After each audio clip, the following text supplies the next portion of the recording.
So it's my pleasure to introduce the last speaker of the session, Professor R. Thangadurai from Harishchandra Research Institute. He will be speaking on linear independence of special values of Jacobi theta constants. Thanga, go ahead. Thank you.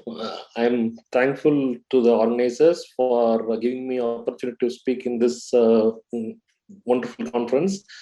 I would like to convey my greetings to Balu sir on his birthday, 70th birthday.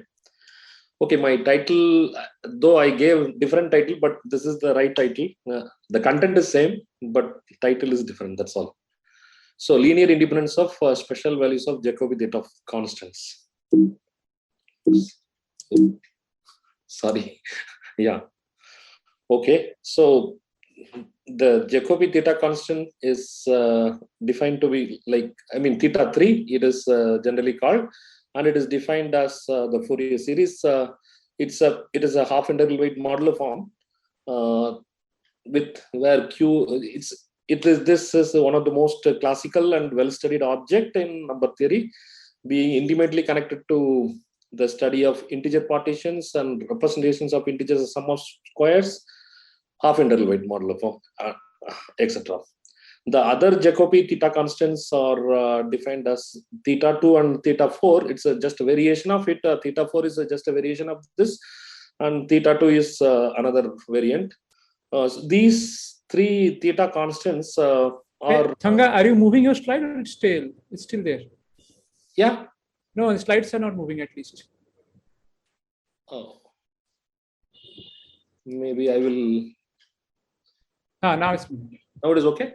Yeah. Because I was in the full screen mode, so somehow it is not working. No, ours was not moving. Sure. Okay. So now it's clear. Okay, this theta 2, theta 3, theta 4, these are all periodic functions with period 2, where, okay, so we may not get into too much of modular form property, but very limited only. Okay, the study of transcendence values of these theta constants and algebraic independence of values of these theta constants made a great progress after the celebrated theorem of Nestor and Co. in 1996, who studied the algebraic independence of normalized Eisenstein series. He calls it Ramanujan function, so I just mention it. Otherwise, it's a normalized Eisenstein series of weight 2, 4, and 6. He proved that for any complex number z, which is in non-zero complex number, which is inside the unit circle, at least one of the three numbers, three values of z are E2 of z or E4 of z or E6 of z. These are all, one of the three will be algebraically independent over Q. Okay, so this is, since it is a basic modular form, so I'm not just really defining. Using this algebraic independent result and the connection between the modular form connection, the Bertrand in 1997 and independently other group, Nishioka and Shiwoka in 97, they proved the following result in particular. So when we fix J 2, 3, 4 and tau in the upper plane H, assuming that e power I pi tau is algebraic, then the three functions are algebraically independent. What is the theta j of tau? The differential d of theta j of tau and d square of theta j of tau, where d is the differential operator by just multiplied by constant 1 by I pi. These three functions are algebraically independent over Q. Okay, whenever the tau is satisfying this condition, e power I pi tau is algebraic. Okay, so in particular, from this we can able to get the series n equal to 1 to infinity q n square is transcendental for any algebraic number q satisfying the inequality mod q is strictly less than 1 and it is non-zero. Okay, in 2018, Elsner and Tachia, they proved the following variant. There it is all but operator, the differential operator applied twice. Here they considered the following numbers, almost similar condition on tau, but the three numbers are theta 3 tau, theta 3 n tau for given a integer n, and the d of theta 3 tau. These three are algebraically independent. In the same paper, they proved if you are taking if you are given three distinct integers L, M, N, then the tau in the upper half plane, the three numbers theta 3 L tau, theta 3 M tau, theta 3 N tau, all are algebraically, these are all algebraically dependent. Okay, so this is though after applying the differential operator, that is algebraically independent, but here if we just take three distinct integers, they are algebraically dependent over Q. Okay, in 2019, Elsner, Luca, and Tachia, they proved that for any there it is three distinct integers, the theta values are algebraically dependent. Here for the same tau, for the same tau with tau is e power pi tau is algebraic. For that, these two values of special values of this theta constant is algebraically independent over Q. Okay, so there, if we take three distinct integers, it's algebraically dependent, but if we take distinct integers, then the special value m tau and n tau gives produced algebraically independent. In 2019, Vikesh Kumar, he proved that for a special tau, it's a tau naught, which is like I log b by pi, the m and the m distinct values of m distinct integers satisfying some conditions, saying that it is the quotient, any two quotient should not be perfect square in rational number. Okay, so if such a m integers are there, then this m theta values are Q linearly independent. This is if you apply tau naught equal to I log b by pi in the theta value, what you get is usual BRI series. We will see that soon. This is part of his thesis. Later, recently, he proved along with Elsner that if we take m distinct integers, positive integers, the functions at the theta functions at these values a1 tau, am tau, as a function, it is c tau linearly independent as a functions. This is a recent work. Okay, in the same paper, they proved that among the other things, for any odd distinct positive integers m and n, if theta 3 tau, theta 3 m tau, theta 3 n tau, these are all Q bar linearly independent. We already have seen that if we take three distinct integers m, n, l, this is algebraically dependent, but still it can be Q bar linearly independent. In this particular case, they algebraic number of some degree greater than or equal to 3. Okay, this is the kind of brief history of what we are intended to prove in this talk. So before we state our main result, we need the following definition. Yeah, real number beta bigger than 1, real number beta bigger than 1 is called a piezo-Vijayaraghana number, or in short, a PV number of degree d. If beta is algebraic integer of degree d, and each Galois conjugate alpha not equal to beta, strictly, it lies inside the unit circle. Okay, then we call it PV number. This for every natural number m is a PV number of degree 1. For every d greater than or equal to 2, there are PV numbers of degree d. Okay, so there are infinitely many PV numbers. This has got much more properties. We are not going to tell. We are not going to enter that area, but we are going to use in this setup this particular PV number. Okay, just we shall motivate towards our main result when we take tau as I log beta. by pi for any real algebraic number beta bigger than 1. For any distinct integers m and n, the Elsner-Luca-Tachia result says that these two series are algebraically independent. Whereas if you take three distinct integers, these three series are algebraically dependent. Okay, so though they are algebraically dependent, three if you take, it is possible that they may be k-linearly independent for a number field k. Of course, the main, the aim was q bar linearly independent, but it is still not going through. So at least k linearly independent for some number field k. So now we shall state our main result. This is a joint work with Devashish Karmakar and Vikesh Kumar. So let beta be the PV number, PV number, and m is greater than or equal to any integer, and A1, A2, AM be the distinct positive integers, and we consider the m series of the same type along with 1. These m plus 1 things are q beta linearly independent.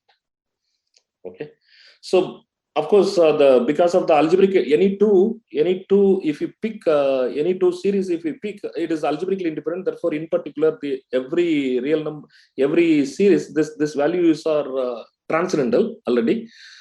But what we are saying is that these are all q beta linearly independent. Okay, these are all transcendental numbers except one. But it is these are all q beta linearly independent. So in the actually here I am just giving a proof for the numerator with numerator 1. One can take in the numerator, in the series, the numerator we can take a polynomial of polynomial growth functions we can put. But for the lecturing purpose, I am just taking a numerator to be 1. Okay, so we can deduce some of the corollaries, but the corollaries coming from once I take the polynomial, the functions as a polynomial growth with the polynomial growth, then only then it will come. But just I'm just stating the corollaries one can obtain. The first one is kind of straightforward from the definition.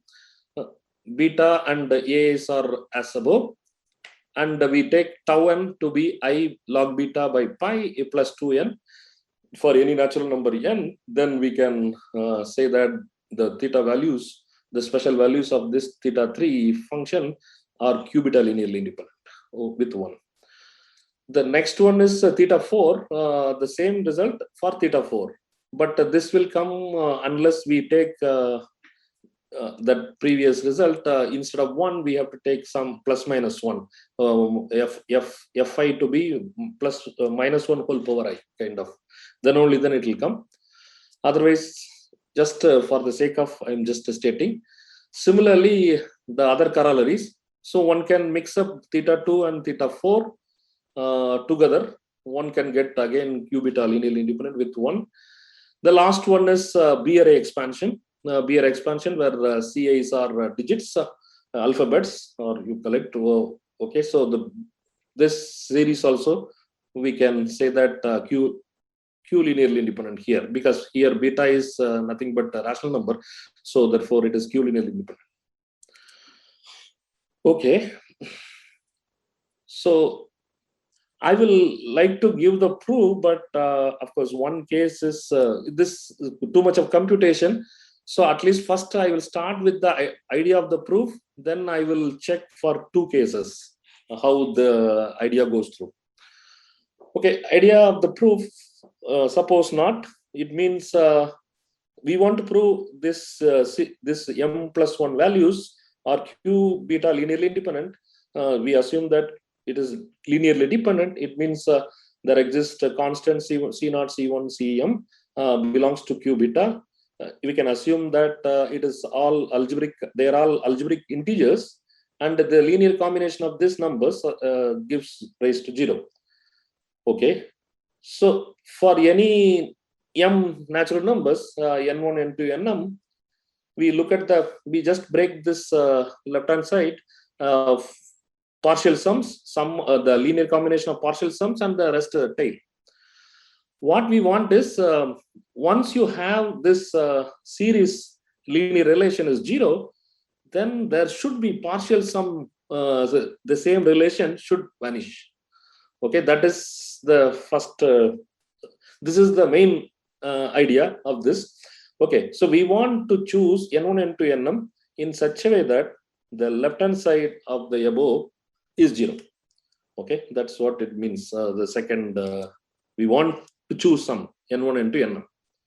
Okay, one way to do this, okay, if you look at this left hand side, one way to do this, if I, these are all algebraic numbers now because there is a denominator is there. So if I clear out denominator somehow, then I can make it as an algebraic integer. That's what one way to do this. If we multiply both side by beta power a1 n1 square, and we kind of we want this quantity xn1, just it is a multiplication of the left hand side of this intermediate step. Okay, so this is xn1. If all this powers each summoned, the powers are greater than or equal to 0, then the xn1 is an algebraic integer in q beta. So this, because ni's are in our hand, so by choosing ni to be n1 square root of, because you see this I want to greater than or equal to 0, therefore just it's a natural choice that ni we choose to be the integral part of n1 times square root of a1 by ai for each I equal to 1, 2, 3, 4, etc. So with the assumption that of course a1 is the smallest and a2 is the second one, etc., and am is the largest. These are all positive integers only we have taken, undistinct. So this using the, once we choose these ni's like this, then xn1 is an algebraic integer. Okay, now we want this to make it to 0, then we compute the norm. If we can prove that the norm of xn1 is strictly less than 1 absolute value, then this is xn1 is 0. So in this way of choosing ni, then n1 becomes a parameter. N1 is in our hand, so we can choose as large as possible so that this norm becomes less than 1. So this is achieved. This norm, computing norm, this is less than 1 is achieved by using the fact that beta is a PV number, and one more relation, which is once you have chosen this ni is like this, then the other relation also more or less will come. This is the relation for any given r, natural number r, a times ni plus r whole square minus a1 n1 square. This is bigger than this. Okay. So from this way of choosing ni's and make sure that this relation holds, then we can make sure that once the linear combination of the series is 0, then there exists a partial sum of the same linear relation is 0. That's what the first step. Okay, this is case 1. This is okay. Suppose if a1 n1 square minus a ni square is at least, it's not only greater than or equal to 0, but also some power of n1, some small power of n1, then you see this is immediately we can get a result. Why? What we have is the relation 2. So once we have the relation 2 we have, from this relation we just adjust, we bring the n minus n1th kind of, okay. So in the first sum, c1 times the first sum, in the top, the beta power a capital N1 square, you just remove, rest all you bring it to the right hand side. Okay, then let rest all bring it to the right hand side and choose one r1, little r1, which is like roughly like n1 power some kappa 1, where kappa 1 is strictly less than kappa, that the kappa is coming from the lower bound of the relation NAs. So you just adjust so c1 by beta power r1 and the rest. This, if we can make sure, now you see there is a denominator inside the parenthesis, and we are multiplying by beta powers.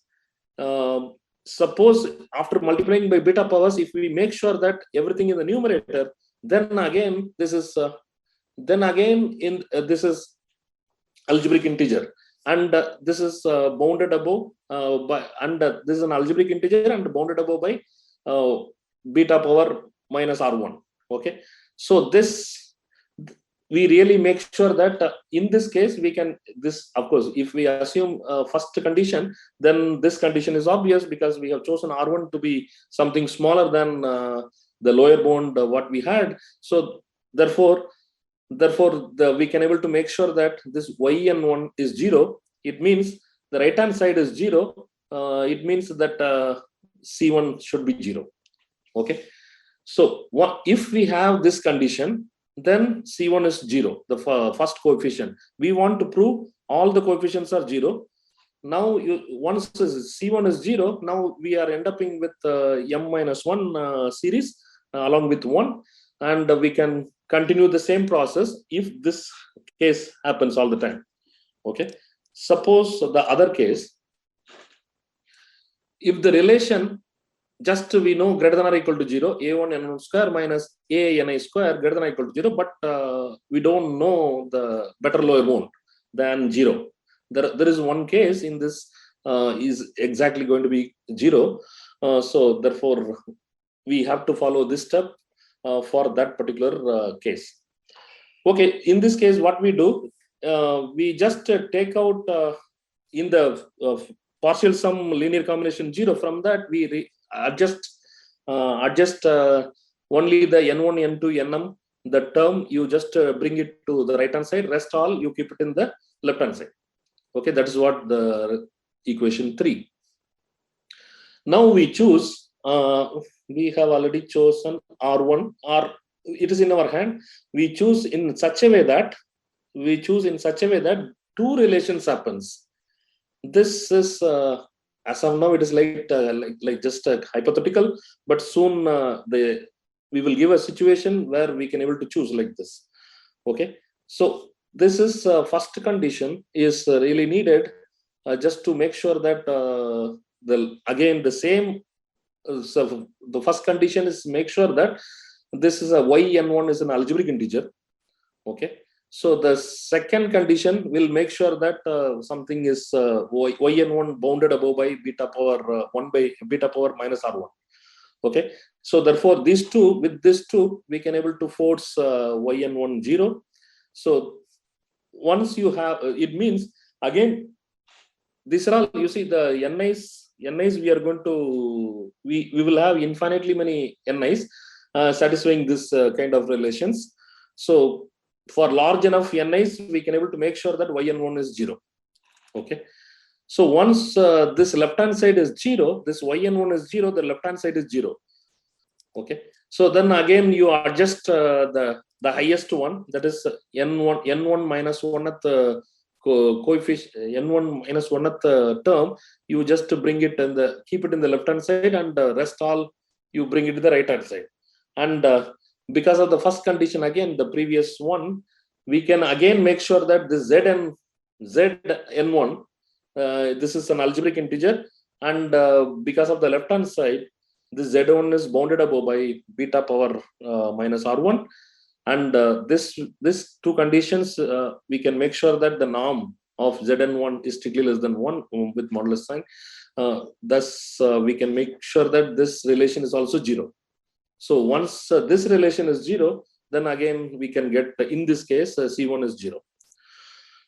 Okay, this in both case, either that case or this case, we make sure that c1 is 0. Once c1 is 0, we replace n1 by n2, a1 by a2, etc. Then above procedure is applied to get c2. Then ultimately in m number of iterations, we can get all the coefficients are vanishing. So this way we are going to prove. Okay, so now we get into the situation. So just I am putting it a notation. So in this rest of the talk, a1, a2, am are given integers, distinct integers, and enumerated this way. n1 is a large enough integer, and ni's are going to be chosen like this, as n1 is a parameter.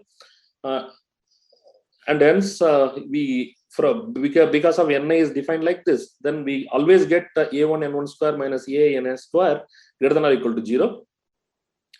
And then there are relations among ni's depending on the situation. I am just restating it once again. Beta is a PV number of degree d, and Ci's are given algebraic integers in Q beta. Okay. So first, we prove that algebraic integer xn1, how to make sure that it is 0.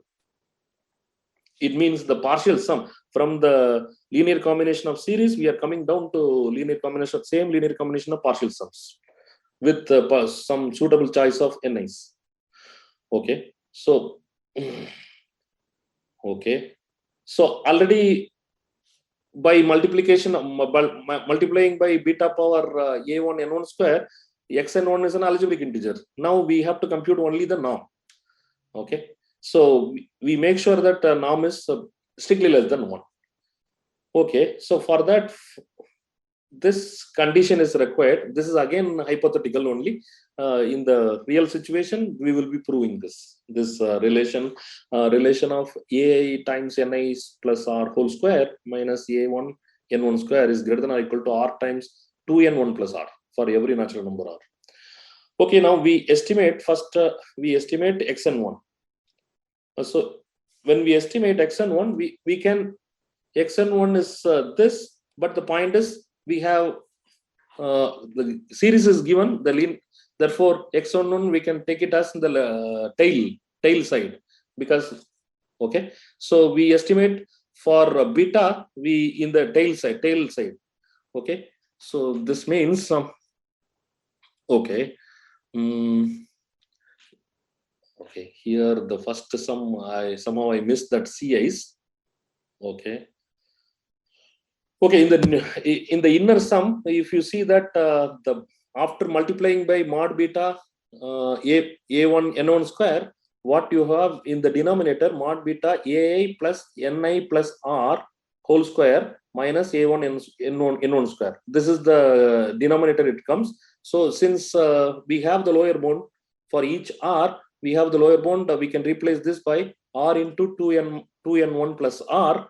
So therefore, we can take out 2n1 plus r, we can take out because this is a tail, so it will start from the 2n1 plus 1. So we take out that, and h is the maximum of all the maximum of mod Ci, not only mod Ci, it is after applying sigma. Right now, you can take it to be maximum of mod Ci.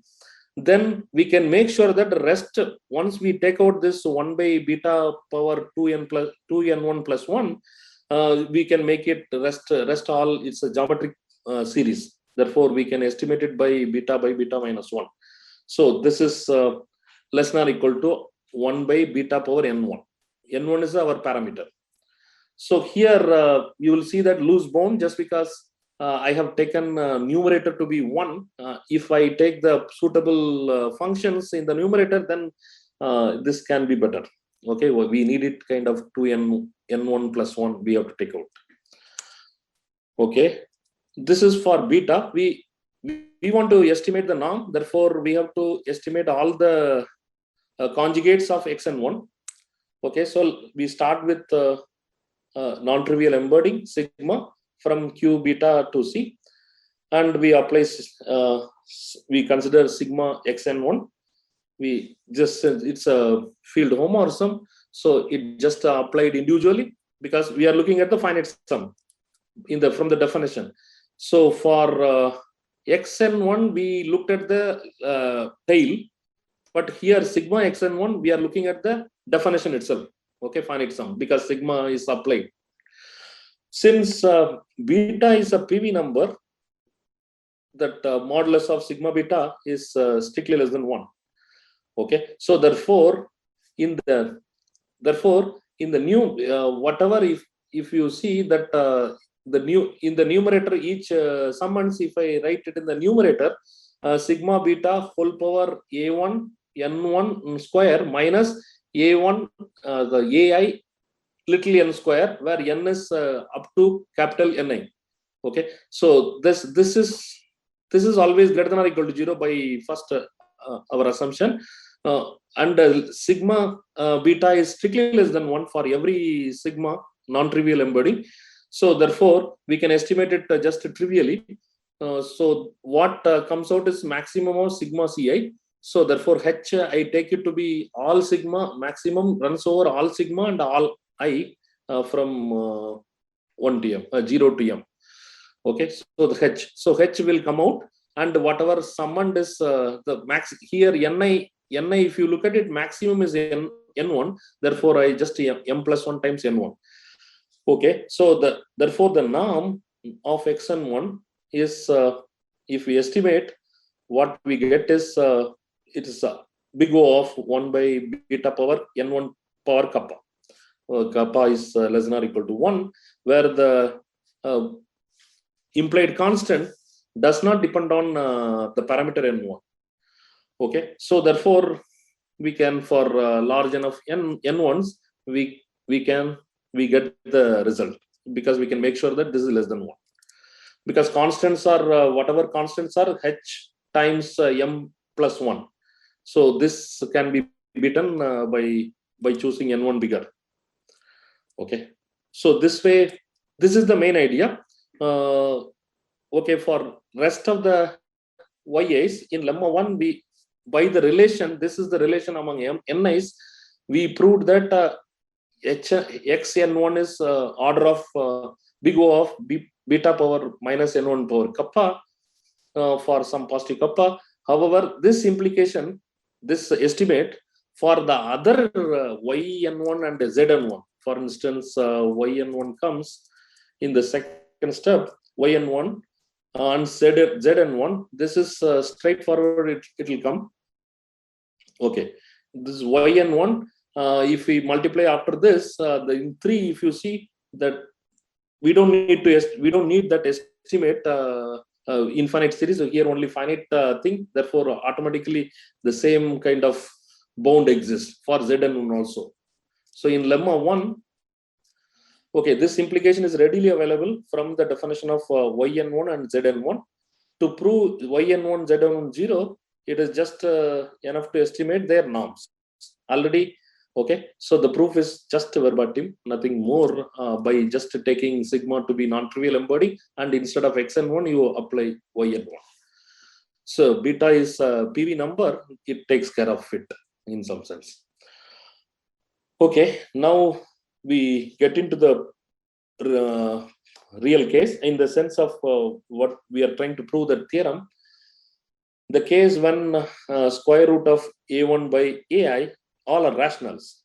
Okay, we separate this the proof by 3 cases. One is this case, square root of this quotient is rational number, and the second one is this numbers along with 1 is q linearly dependent. Then the last case is that is the difficult case, is q linearly dependent. Okay, so when it is rational, how we choose infinitely many n's, that's what we are going to choose, n1s, the parameter we are going to choose. So d is the common denominator. Once these are all rational numbers, you choose d to be the common denominator. Then for any natural number n, nd square root of a1 by ai are all integers. So we choose t is a subset of infinite subset of n, which is all numbers looks like nd, n times d. So for this case, a1 n1 square minus a ni square is 0 by the definition. Okay, therefore we have to go through the 2 steps in order to prove the theorem. Okay, so in this setup, what we made, it is enough to compute only the relations. So rest all already it is there. So for lemma 1 is also abstractly proven. So therefore it is enough to check in this case the chosen ni's, for chosen ni's, whether this relation is true or not. That's all we have to check really. Okay, at least this is true for the first 2 case. This is the one we have to check. So this is what we are checking. So ai times ni plus r whole square minus a1 n1 square, the relation we want, how big it is, the lower bound. So this, because the a1 n1 square minus ai ni square is 0, whatever is left over is just the middle term and the last term. That's all. That is that you, since the square root of a1 ai, these are all a's are greater than or equal to 1, therefore you get the trivially this lower bound. Okay, so therefore this, once we have this relation, we can force xn1 to be 0. This is true for all n1 inside T in some sense. So in order to finish the proof, we have to check. This is since we don't have the lower bound, we have to go through the second case of the abstract proof. So therefore, we need to check two more relations among these ni's. Okay. So the first relation is a1 n1 minus 1 whole square minus ai ni minus 1 whole square. This is just when we compute, you see that the a1 is least and ai's are bigger than a1. Therefore, the first coefficient, I mean 2 times n1 times square root of a1 ai minus a1. This is a positive number. So therefore, this is like kappa times n1 for some positive kappa. Okay. So this okay. So now we choose R1 to be anything, some small kappa power of small kappa. Then this will, the second relation is first, the second relation also holds, just because the first two terms are 0, the subtracting a ni square minus a1 n1 square is 0, therefore R1 only. Just by choosing some values of kappa, you achieve these two together. Okay. So it means we prove C1 is 0 in this case. Okay. So then the rest is anyway by induction. So we are in the second case. Second case is Q linearly independent. Okay. This quotients, square root of this quotients are Q linearly independent. So in this case, each one is an irrational number. Each quotient a1 by ai is irrational for m minus 1 numbers. Then we want to get parameter, infinitely many parameter n1. So this is achieved by appealing to uniform distribution mod 1. Okay, so how we do this? This is an m minus 1 dimensional result we have to apply. So we take this particular, here am is the biggest integer, biggest among the given integer ai's. So we choose 1 by 10 power am plus 1 and by comma 1 by 10 power am. This very short interval inside 0 1 whole power m minus 1. I have written just r power m minus 1. So in this, we are looking at the sequence alpha 2. Alpha 2 is nothing, alpha I nothing but square root of a1 by ai. This is irrational, we know. So we are looking at the sequence alpha to n, alpha m n. This is the sequence inside r power m minus 1. This sequence, since 1 alpha 2 alpha m are Q linearly independent, this sequence is uniformly distributed mod 1. That is this for the infinitely many values of n, capital N. This fractional part of capital N alpha I lie in this interval, the chosen interval. This is what our T is capturing, this n1s. This particular, we want to use this. We will work within this T. Okay, so we set ni to be the integral part of square root of a1 by ai times n1 for all I equal to 2, 3 up to m. And using the fractional part lies in this short interval, we get hold of what is ni lower bound and upper bound in terms of n1. We want to shift everything in terms of n1 so that we can able to check. Okay, so first we are looking at the first relation. Okay, so this is what we always like to check. That's why. So we are looking at the relation among NIs, the second relation in this setup, A1 N1 square minus AI NI square, how big it is. That's what this calculation is.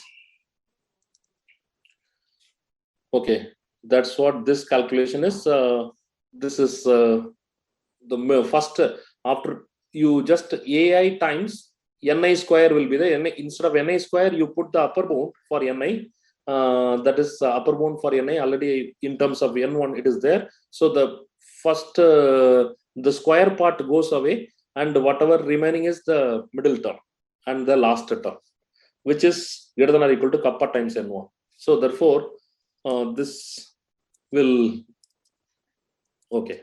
So the second one is we have to look at this relation in order to make sure that xn1 0.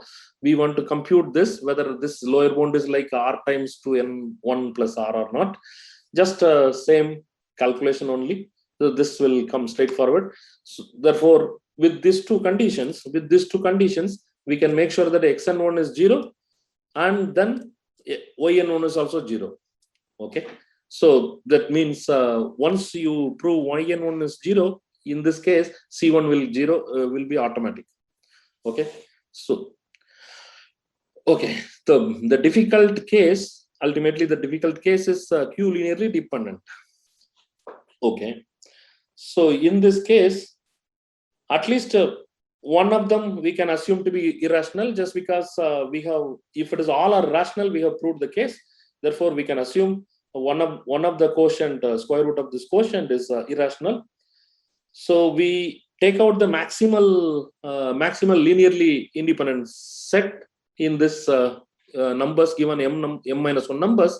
So we just by rewriting the indices, we assume that 1 square root of a1 by a2 etc. Square root of a1 by al is the maximal Q linearly independent elements among this quotients. Therefore, what we have is some set of L numbers Q linearly independent, and rest of them are written in terms of Q linear combination of this L numbers. Okay, so this is the situation we are in. So the main hurdle is how we are going to choose infinitely many natural numbers n, capital N, such that the fractional part is controlled in the same way in the previous case. Okay, so in this connection, what we prove, this is completely just a cooked up proof. For a given m greater than or equal to 3, we can always assume m greater than or equal to 3, just because m equal to 2 already it is proven that algebraically independent, therefore automatically Q linear independent will come. So therefore m is greater than or equal to 3. And L is at least 1. L is at least 1. So we have alpha 1, alpha 2, alpha L. These are all Q linearly independent, and the rest of them are linear combination of these L numbers. Okay, that's the given situation. So where the B, J, K, these are all rational numbers. D is the fixed positive integer, which is divisible by the common denominator of B, J, K. These numbers. Okay. Then, so that linearly independent side is very clear. We are going to apply to uniform distribution mod 1, but with the same n, we want to do it for the other also. That's why this is kind of getting into trouble. Okay. So this is okay. So what all then? What we prove, there exists a sufficiently small real number epsilon and small eta k, depending on this rational numbers, and m minus l integers. Okay, positive integers. M minus L positive integers, L capital L plus 1 up to capital M, LM, the infinitely many positive integers capital N, such that the fractional part of n alpha k is controlled by epsilon square interval in this epsilon square interval, and the other fractional part is also kind of controlled. Okay, where this numbers and all very small. We will give the kind of sketch how we arrive at it. We call the left-hand side, the lower bound as AL plus J of epsilon, and upper bound is BL plus J epsilon for some. Okay, so how we arrive at this, I will give a sketchy proof. For each J, of course, all alpha J's are positive. All alpha J's are positive means for each J in this interval 1, 2, 3 up to M minus L, this I'm looking at the condition 2. All alpha L plus J I'm looking at. This is positive. It means for each J, I can get hold of one coefficient which is positive because alpha K's are also positive. Therefore, that's what I'm writing. So since alpha of L plus J is positive, there exists a natural number Kj, J dependent, such that Bjkj is positive. Therefore, we choose positive integers E1, E2, El such that this relation is always positive after that. You multiply huge number, okay, huge number E here kj is bjk is bjkj is the positive coefficient. We multiply a huge integer, positive integer with this particular coefficient, and then we can make sure that this linear combination is positive. Okay, so for all j equal to 1, 2, 3 up to M minus L, then we choose epsilon to be from this given. H is a given positive integer, it's in our hand, and D is the denominator of all these rational numbers, and we are multiplying by this, and then we take huge and take the inverse of it. Okay, so epsilon is really tiny. So what is EK? Eta K is epsilon times whatever EK is, epsilon times eta K, EK is. Okay, so K is from 1 to L. So the eta K's are coming, eta K's are determining the interval inside 0, 1. Okay, so this Lj plus, that is a integer, is defined to be, so once we multiply by the denominator, common denominator D times Bjk is an integer, and we multiply by Ek is coming from that way. Then therefore this is an integer, it is a positive integer. Capital L plus 1, etc. Capital M, these are all positive integers. Okay, with this setup, we first apply uniform distribution mod 1 for 1 alpha 2 alpha L Q-linear independent set. We appeal to the sub interval, okay, eta k plus epsilon cube. Okay, that is E is the subset of R power L.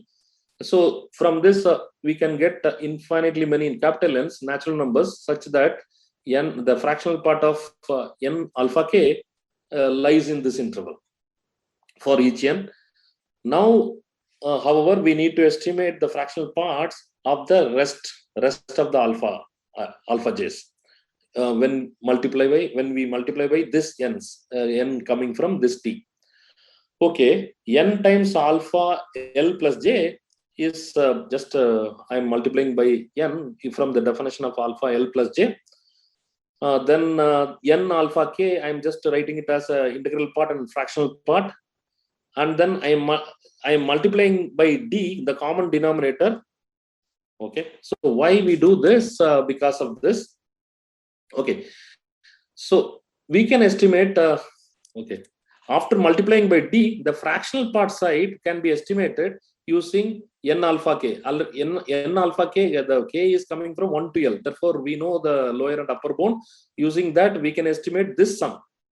Okay, so and we want to prove that this particular thing is nothing but the fractional part of nd alpha L plus j. Okay, that one can, by the choice of epsilon, etc., we can able to make sure this is equal to this. But what we want to really estimate is n times alpha L plus j. This is what we want to estimate, the fractional part. But what we could estimate is n d times. Okay, so we just do this. We start with the fractional part of nd alpha. Instead of in the indices, just I'm putting alpha. Nd alpha, just write it as that number minus the integral part. Then d times n alpha. D times n alpha, I'm writing it as integral part and fractional part. Then by adjusting, what we got is kind of the fractional part of n alpha. We want this is in between kind of thing. Okay, so now we appeal to Hermite identity. Hermite identity says this integral part of n alpha is less than or equal to n times integral part of alpha plus n minus 1, and at least it is n times alpha. Okay, therefore, since this n's are coming from T, this infinite subset, this therefore there exists another subset T naught, okay, this is infinite subset T naught of T, for which okay, this particular thing will be R, some R value. This D times fractional part of n alpha minus d times integral part of n alpha minus integral part of n d alpha. This is equal to R, fixed R, for infinitely many values of n. Okay, inside T naught. That R is coming from, because of this Hermite identity, R is nothing but it can be 0 or it floating from R to d minus 1. Okay, so we can get hold of one infinite subset where the parameters, our parameter n1 is running, and we can able to get this kind of estimates. Okay, for all uniformly. Okay, so now I'm going to just how we proceeded. Okay, the proof of the linearly dependent case, we choose ni to be the same way as we have done before. And first condition, we want to prove xn1 to be 0. Right now here n1 parameter is coming from T naught. That's the only thing. The first, in order to prove that, we just check this relation.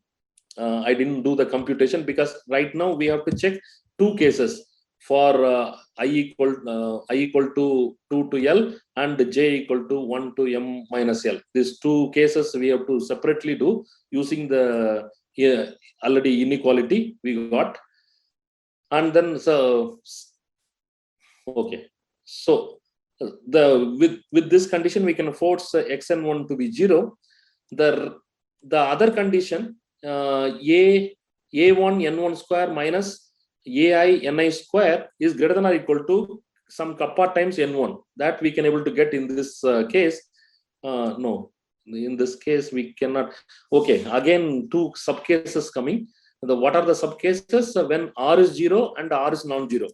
So the r is 0 means it is coming from the Hermite identity. R is 0 means we are in the better case. The fractional part of n alpha is same as fractional part nd alpha divided by d. Okay, so that better case. So then the other case kind of break into two subcases, but we are in always in the this particular case only, in the sense. Okay, I'll come to the notation. Okay, we are always in the better a1 n1 square minus a ni square is bigger than or equal to n1 greater than or equal to n1 kappa. That is the case. So in the second two steps we can able to get, but here the computation is more, unfortunately. So I did not do the computation. I just finished. Thank you, Sankara.